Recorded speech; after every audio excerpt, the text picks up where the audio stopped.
Hey guys, MD95TSI, how you guys doing today? This is a mail call from Ney, Interactive DNA. If you guys know, he comes into my Monday night streams.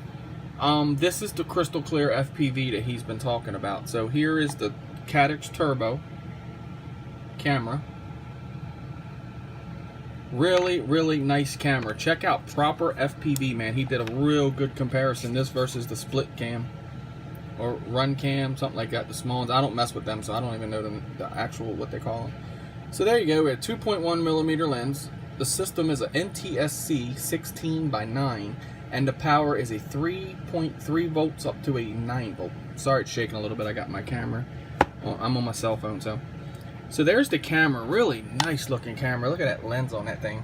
Real nice. So I'm gonna put that in this build here, Ney. I did get it up and running now. I got all my parts, so I'm ready to sit down and figure this out. Wire it up the way you suggested.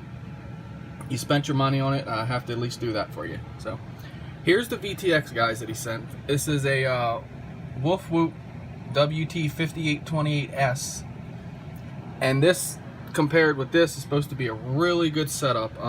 The only downfall I don't like is it's a dip switch to set up your channels, which is not a problem. You just have to look on it. And this thing here tells you, right there, it'll tell you all of your dip switches and what they mean and whatnot. It's not that hard. Kind of, you got a garage door opening, you kind of work that thing, you kind of know how to work this.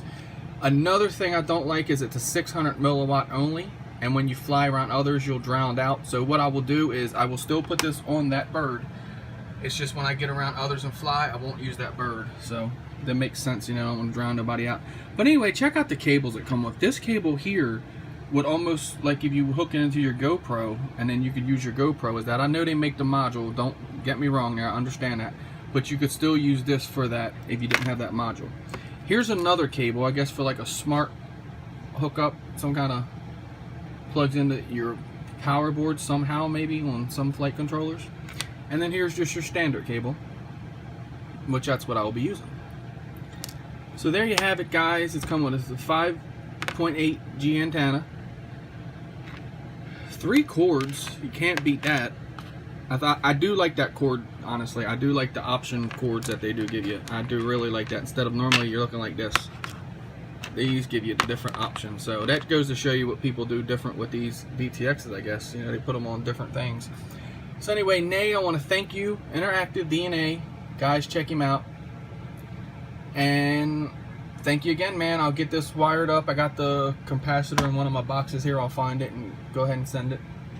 I'm not sure where I got it at, but it's around here somewhere. So I'll get it and go ahead and get it hooked up and find it. I said send it. I don't know what I mean by that. Go ahead and get it wired up the way you suggested, because you did spend your money. So like I said, I will at least do it that way for you.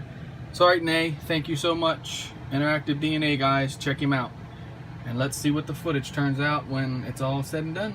I will do it exactly the way he says and suggested, because all crystal clear FPV, we're guys all looking for it. So I have to print a mount for this, no problem. So thank you again, Ney, Interactive DNA, guys.